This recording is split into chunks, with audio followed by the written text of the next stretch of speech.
I never planned to talk about my wedding. For years, my life has been about rockets, factories, sleepless nights, and impossible deadlines. People assume someone like me doesn't believe in forever, but today I can't hide it anymore. There is a day, there is a year, and yes, there is one woman. I won't give you the date yet, but I will tell you this. When that day comes, it won't be about luxury or headlines. It will be about peace. About finally choosing one person in a world that never stops pulling you in different directions. People think I choose logic over love. The truth, love is the most powerful system I've ever encountered. Stronger than gravity, harder to predict than markets, and once it locks in, everything else realigns. I didn't expect her. I wasn't looking. But somehow, she walked into my life at the exact moment I needed clarity, not chaos. So when I say I'm getting married, understand this, it's not an escape. It's a decision, and in the next few moments, I'll tell you how it happened, why now, and who she really is for most of my life. I believed marriage was a distraction. Not because I doubted love, but because I understood myself. My mind doesn't slow down. It jumps decades ahead, imagines futures that don't exist yet, and obsesses over problems most people never think about. When you live like that, commitment feels risky, not to you, but to the other person. I've seen what happens when ambition and relationships collide. I've lived it. People on the outside think my failures in love came from ego or money or fame. That's the easy explanation. The truth is more uncomfortable. I was never afraid of being alone. I was afraid of pulling someone into a life that constantly demands sacrifice. When your work involves rockets exploding, companies nearly collapsing, and the weight of thousands of employees depending on your decisions, you don't get the luxury of emotional stability. Some days you're unstoppable. Other days you're questioning everything. That's why I stopped promising forever. After my past relationships ended, I made a quiet rule with myself. If I ever did this again, it wouldn't be impulsive. It wouldn't be fueled by loneliness, attraction, or public pressure. It would only happen if the person standing in front of me understood the cost of loving someone like me and chose it anyway. Years passed. I focused on Mars, on AI, on survival-level problems. I told myself this was enough, and most of the time it was. But there's a strange thing that happens when you achieve milestones you once thought impossible. The silence afterward gets louder. You start realizing that progress doesn't hug you back at night. Innovation doesn't ask how your day was. Success is powerful, but it's cold. That's when she entered my life, not dramatically, not romantically, not like a movie scene. No sparks, no instant obsession. Just a conversation that refused to stay superficial. She didn't care who I was supposed to be. That was the first shock. She didn't flatter me, didn't shrink herself to fit my intensity, and didn't treat my schedule like a competition. She spoke with clarity. She listened without trying to fix me, and when I tested her, because I always test people, she didn't flinch. Not when I went silent. Not when I challenged her opinions, not when I questioned whether a relationship with me even made sense. Most people want access to my world. She wanted understanding. What changed everything wasn't romance. It was trust, slowly built, carefully protected. There were weeks when work swallowed me completely. No long calls, no dramatic complaints, just quiet presence. And when I resurfaced, she was still there, not waiting, not demanding, just steady. That's rare. I've learned that love isn't about intensity. It's about consistency. Fire burns fast, stability lasts, and for the first time, I felt something unfamiliar. Peace, not excitement, not chaos. Peace that terrified me more than any failed rocket launch ever could. Because peace forces you to confront yourself. It removes excuses. You can't blame the world anymore. You can't say, I'm too busy or this isn't the right time. When someone fits into your life without trying to control it, The real question becomes simple and brutal. Are you willing to choose them? I didn't answer that question quickly. There were nights I stared at the ceiling, calculating timelines like I always do. What happens if this ends? What happens if I fail her? What happens if I succeed and still feel empty? I tried to outthink the problem, but love doesn't respond to logic. It waits, and slowly, without an announcement or a headline, something shifted inside me. I stopped seeing marriage as a loss of freedom. I started seeing it as alignment, two people choosing the same direction, even if the road is unpredictable. That's when I realized something important. I wasn't afraid of marriage. I was afraid of choosing the wrong person, and for the first time in my life, that fear was gone. When people ask why now, why this year, why this moment, this is the answer. Not because I finally slowed down, not because my work is finished, but because I met someone who didn't try to compete with my future. She chose to walk beside it. And once you experience that, delaying the decision feels dishonest. This is where the story truly begins. Once the fear faded, something else took its place, responsibility. Not the kind that comes with contracts or companies, but the kind that forces you to look inward. Choosing someone isn't just about love. It's about accountability, about waking up every day knowing your decisions affect more than just your own future. I didn't tell her everything at once. My life isn't simple, and neither are my thoughts. There are parts of me shaped by failure, by public criticism, by nights when everything I built felt like it was collapsing. I've learned to compartmentalize pain. It's efficient. It keeps you functional. But it also keeps people at a distance. She noticed, not by asking questions, but by paying attention. She could tell when my mind was elsewhere, when stress sat heavier than usual, when silence meant exhaustion and not disinterest. Instead of pushing, she gave space, not as avoidance, but as understanding. That balance is rare. Most people either demand more than you can give or disappear the moment things get complicated. She did neither. At some point, she asked me a simple question: what are you afraid of losing, not failing, not being judged, losing? I didn't answer right away because the truth surprised even me. I was afraid of losing momentum, afraid that love would soften my edge, slow my pace, pull my focus away from missions bigger than myself. I've spent decades fighting entropy, building systems, companies, ideas that push against decay. Letting someone close felt like introducing chaos into an already unstable equation. She listened, then she said something I didn't expect. Love doesn't replace your mission. It protects the person carrying it. That stayed with me. I started noticing small shifts in myself. I slept better when I was with her. Not longer, just deeper. My thoughts felt clearer. Stress didn't vanish, but it became manageable. I stopped carrying everything alone, not because she solved my problems, but because she reminded me I didn't have to. That's when I realized something uncomfortable. I'd built my identity around endurance, around surviving pressure, criticism, and isolation. But survival isn't the same as living, and somewhere along the way I had confused the two. We talked about marriage slowly, no timelines, no announcements. Just honesty. I told her I didn't want a relationship that lived in the shadow of my work. She told me she didn't want to be an accessory to success. We agreed on something important. Partnership isn't about balance. It's about alignment. Alignment means choosing each other even when it's inconvenient. There were moments when my schedule was brutal. Missed plans, delayed conversations, entire weeks swallowed by crises. I expected resentment. Instead, I got clarity. She didn't guilt me.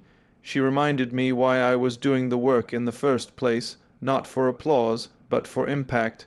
And when things slowed down, even briefly, she was present. Fully, no distractions, no emotional debt being collected, just connection. That consistency rewired something in me. I started imagining a future that included her, not as a compromise, but as an upgrade.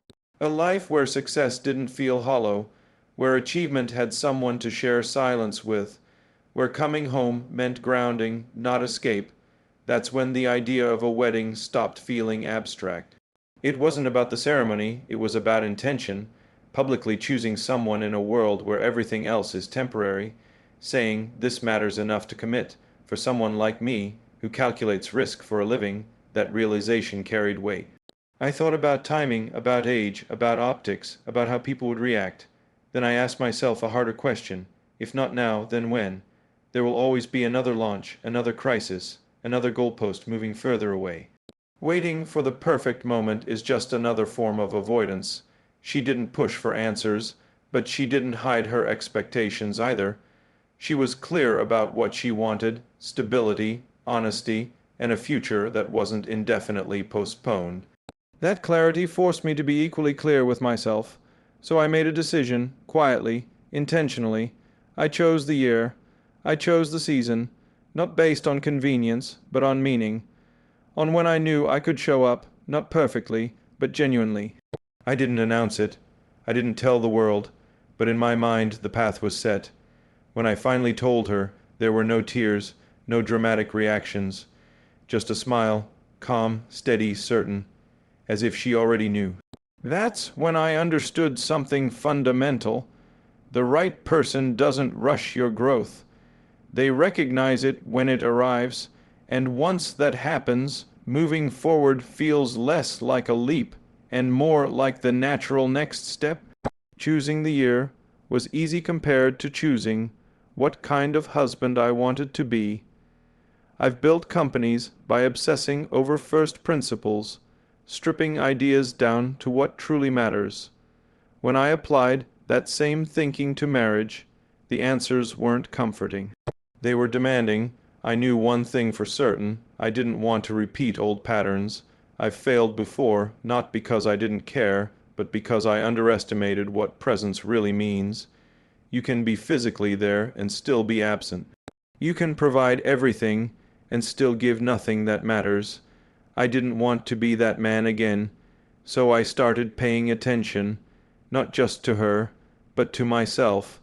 I noticed how often I defaulted to problem solving instead of listening, how silence felt safer than vulnerability, how my instinct under pressure was to retreat inward.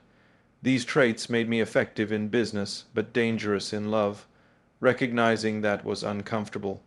Changing it was harder. She never asked me to become someone else. That's important. She asked me to become more available, emotionally, intentionally.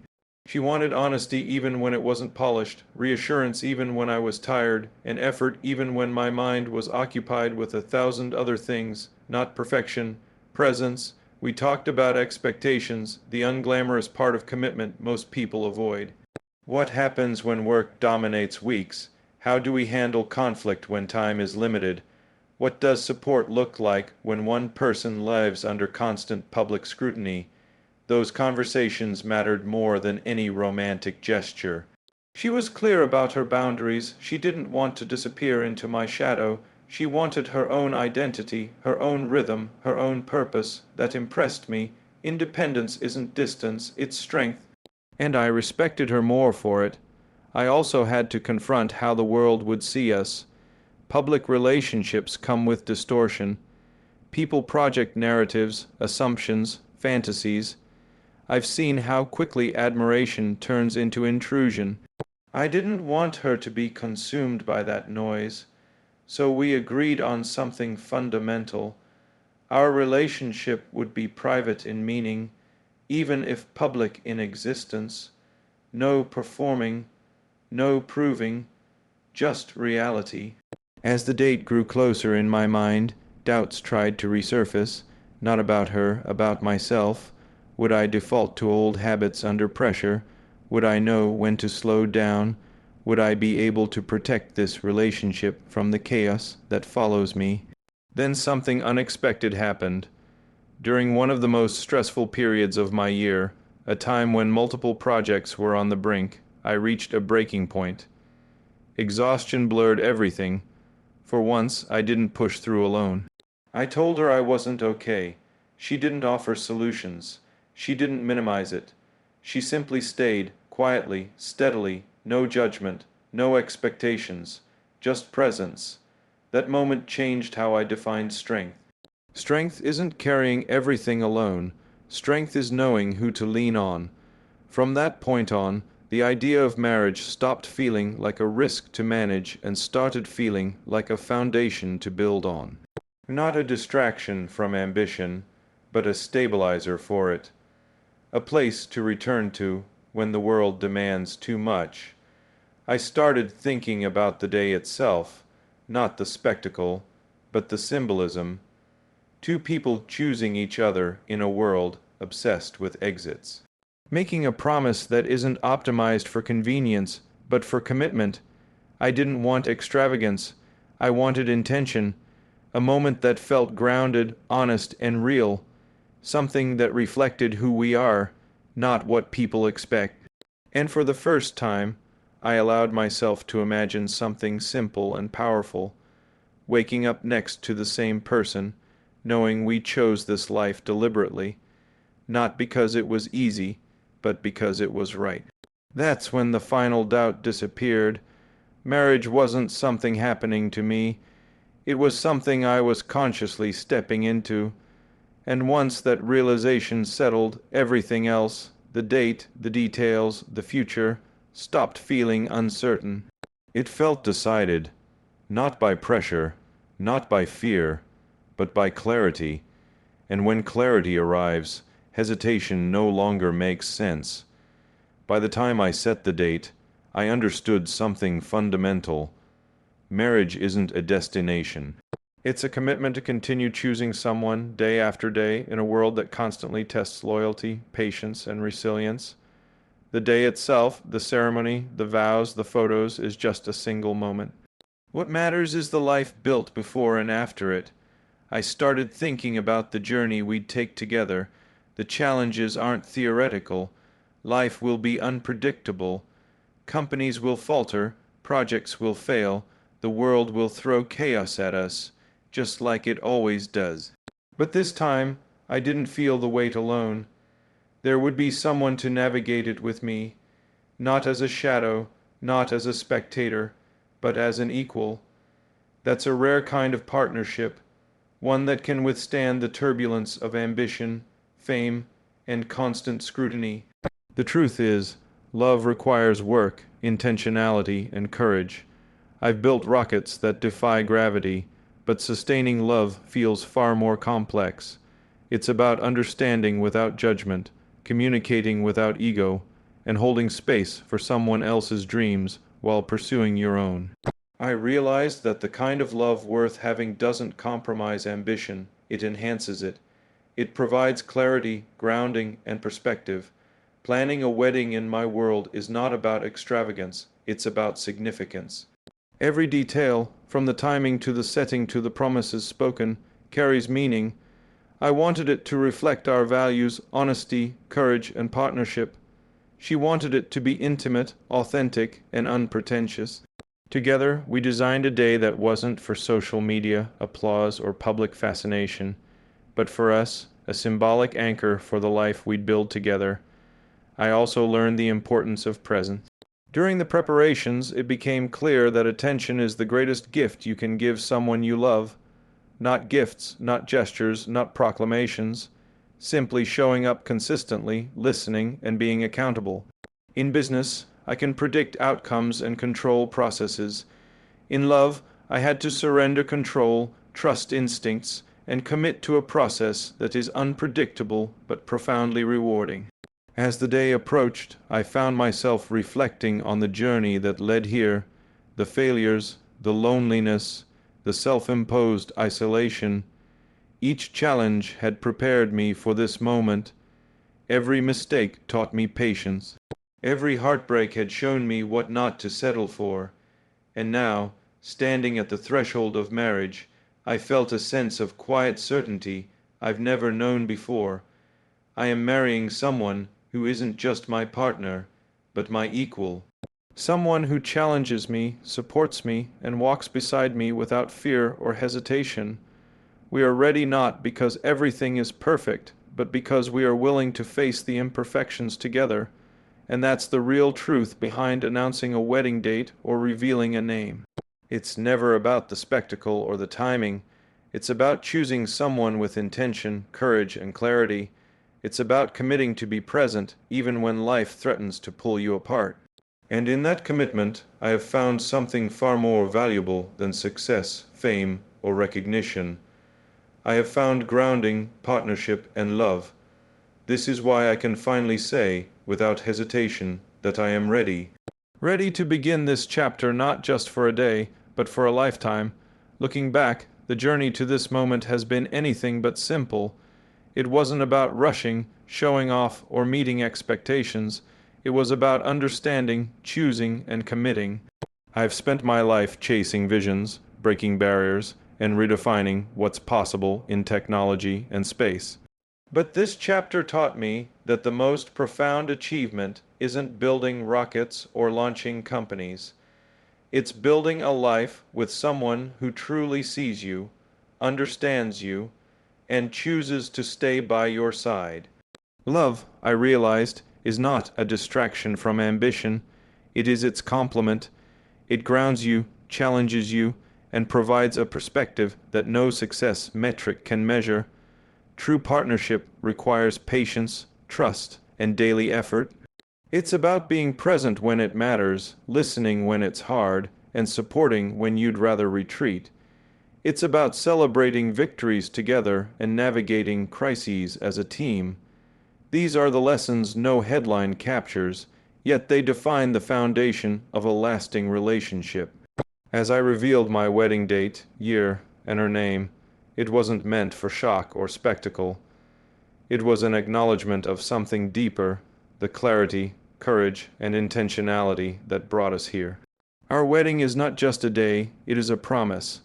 A promise to face life's challenges together, to grow side by side, and to choose each other every single day, no matter what obstacles come our way. To everyone following my journey, this is a reminder that love is not about perfection. It's about alignment, trust, and courage. When you find the right person, the rest falls into place, timing, challenges, and sacrifices included. And that realization, choosing to love deliberately, is far more powerful than anything I've ever achieved in business or beyond. This is my truth, my choice, and my commitment. And as I step into this new chapter of life, I do so with certainty, gratitude, and the unshakable belief that some decisions, no matter how deliberate or calculated, are the most rewarding of all.